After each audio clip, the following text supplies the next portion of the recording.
What's up, Division 2 agents? Welcome back to the channel. It's D Werewolf Gaming.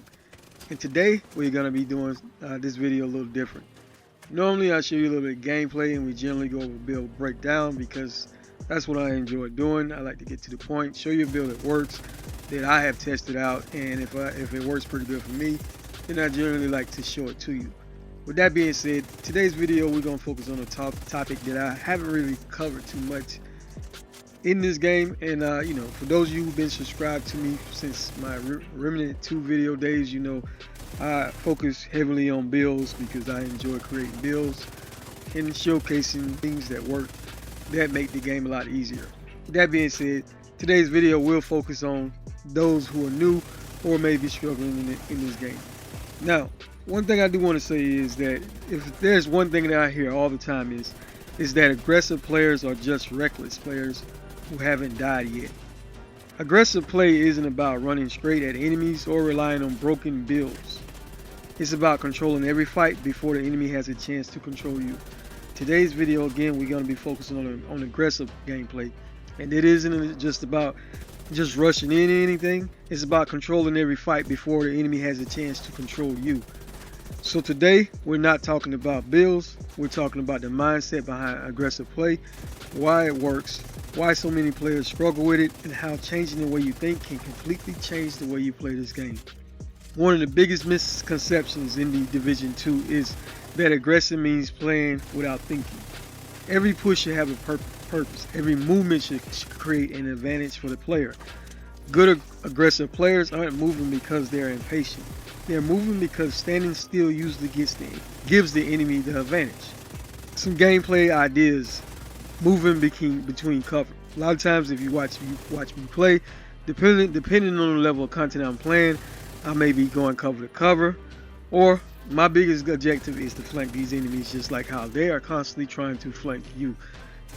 If you're a veteran player by now, you know the enemy's goal, especially on legendary content. Their biggest goal is to surround you and get behind you and take advantage of that scenario. Your goal should always be to be prepared for whatever type of enemy you are encountering, prepared to take them out. And you got to take these enemies out according to the tier and what they do. For example, a medic create havoc on the field, because every enemy you take out, they will be getting those enemies right back up. And one thing I do want to mention that is very important is positioning. Positioning is one of the most important things, and it can help win battles. Actually, I've always believed that positioning is more important than damage. A lot of build videos you see is all about damage, and that's why I always say in my videos, I don't really focus too much on damage. I like to have a balance between damage and survivability, but every so often I will show you a build that is very squishy, because I do like playing a variety of type builds. But at that given moment, I know what type of enemies I'm going up against, and I know how to handle the situation. Not everyone who plays this game, especially if you're new, you may not know how to tackle that situation, and that's why I always tell you these builds are just templates. Always change up these builds to make them work for you. A great build can't save bad position. Let me say that again. You can copy anyone's build, but if you are in a bad position, it will not save you. But good positioning can make an average build feel incredible.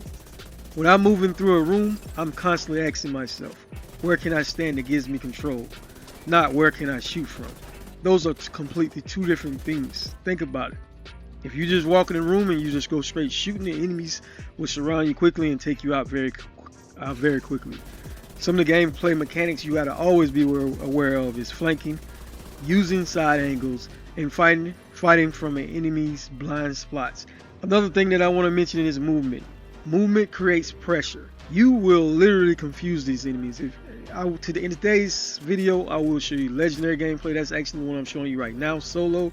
And I'm also going to show you a little bit of heroic gameplay. If you watch the whole video, you will see how I tackle legendary compared to how I play heroic content. And even right now in this legendary gameplay, as you see right now, I am playing a little bit more reckless than I normally do, because this build is a high damage build, so I am able to take these enemies out pretty quickly.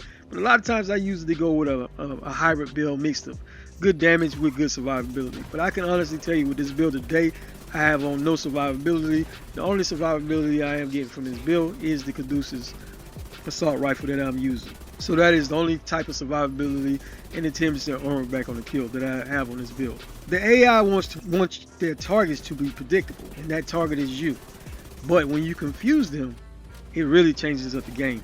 When you constantly relocate, you are forcing enemies to rethink what they're doing. Every move changes the battlefield. Sometimes you move to get closer, sometimes you move to get safer. Sometimes you move simply because staying where you are is the worst decision. Cover to cover movement is one of the most important mechanics that you need to learn first when playing this game. And closing distance. Repositioning after every kill. Stay in the same spot for too long, you are an easy target for those enemies. One basic mechanic that you do need to know is reading enemy behavior. For example, you have rushers, you have grenadiers, back away, who back away and constantly throw those grenades at you.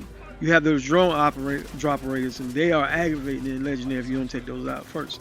You have snipers. Snipers do a lot of damage, and they are constantly moving after, whenever you're chasing them, trying to get to them. Once you recognize these enemies and their patterns, you're no longer reacting. You are now in a position of power. You are now predicting the fight, and prediction gives you control. You call out enemy types, momentum. This is probably the biggest difference between aggressive players and defensive players. Momentum. Every enemy you eliminate creates space. Space creates opportunity. Opportunity creates momentum. The biggest mistake players make is stopping after every kill. The best players don't stop, they transition. They change multiple kills actually, and push immediately after an enemy drops. When to back off. This might surprise you, but if you watch my entire video, you will see how I react.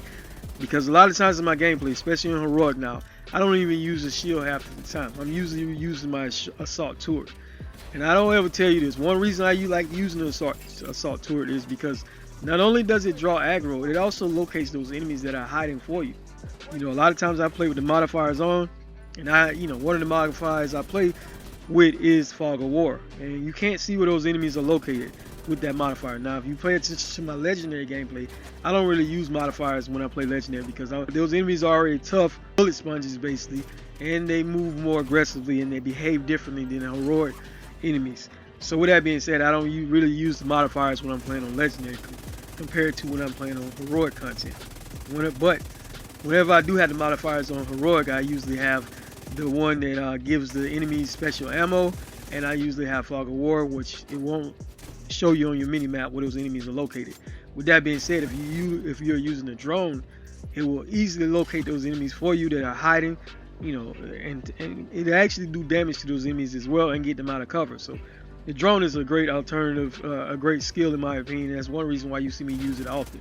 One thing I do want to say is aggressive players, this might surprise most people, but aggressive players often retreat when they need to. The difference between, and when you retreat from a fight is on purpose basically. You're backing off isn't because you're losing, it's because you're trying to reposition so you can be aware of what is taking place. Situational awareness is what I'm getting at.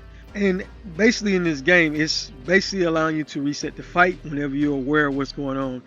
And it's resetting the fight for your team as well. Sometimes taking 2 steps backward lets you 10 steps forward. For example, your armor breaks, you get the cover, you retreat, you heal, reassess the situation, and get back in the fight. Some common mistakes that are often made, even by myself, a veteran player who's been playing this game since day one.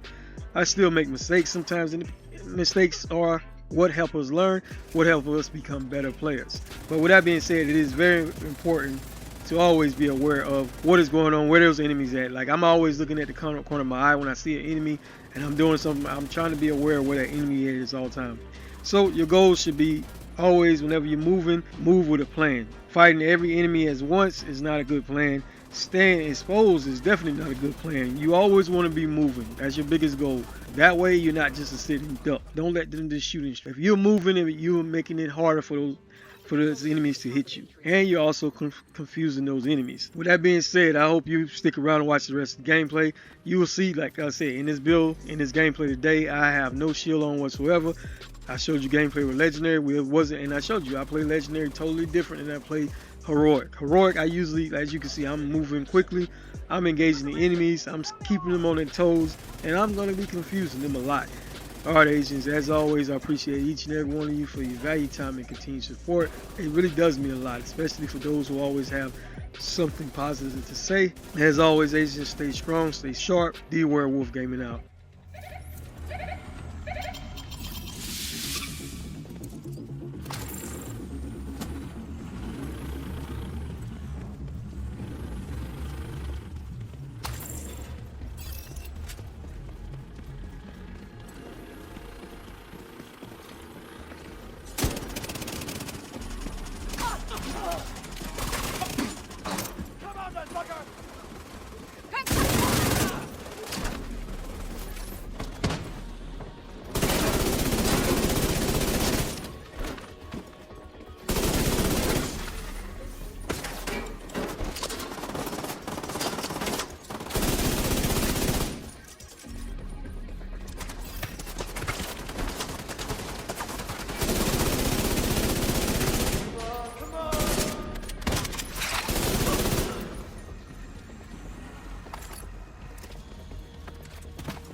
Seeing hostile movement on the roof.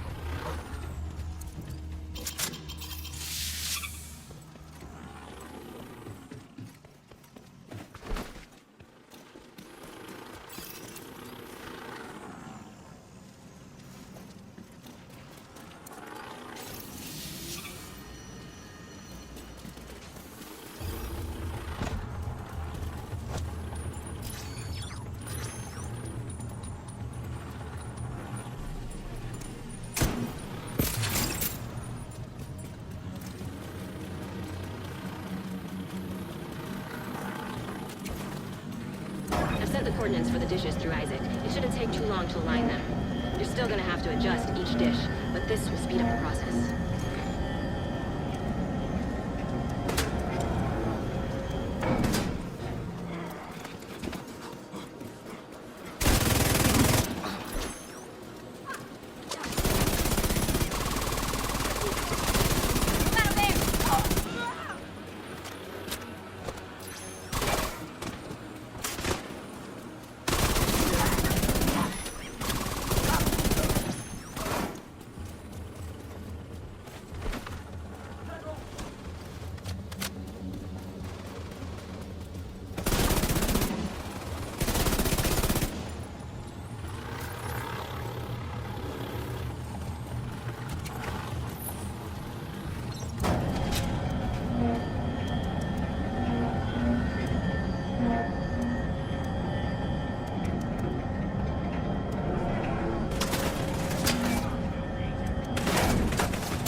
Head down next.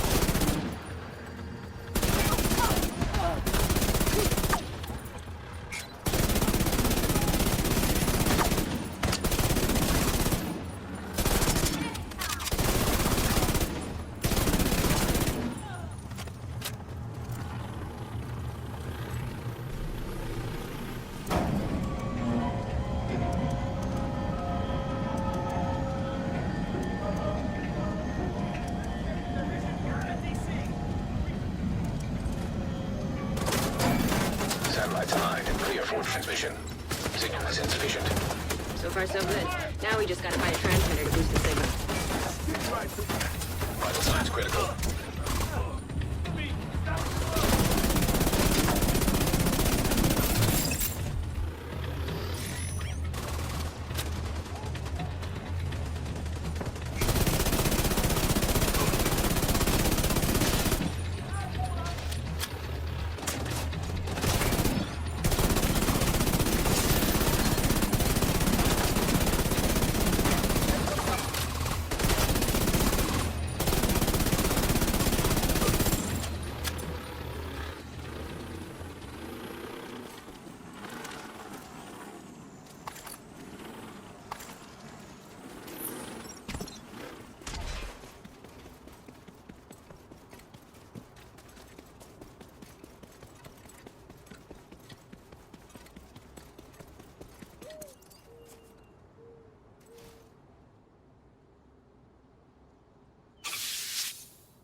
That's it. We should be able to extract the radio once it's docked.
Alright, this will extract the transmitter from the module and connect it to the rest of the facility. Then we can link up with the Division satellites.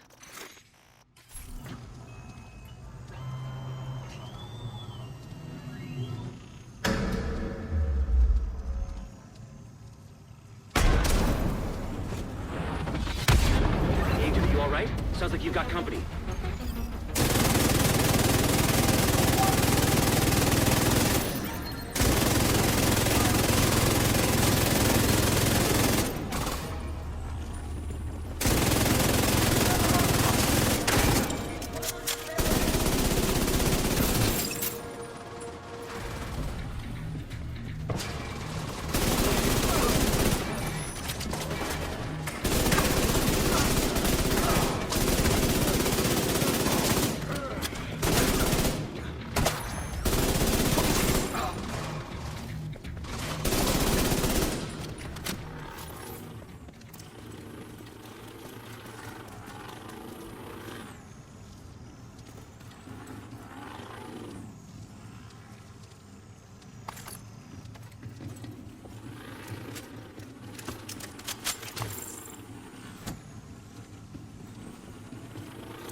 Satellite network is back online. I'll send a team to secure the transmitter for safekeeping.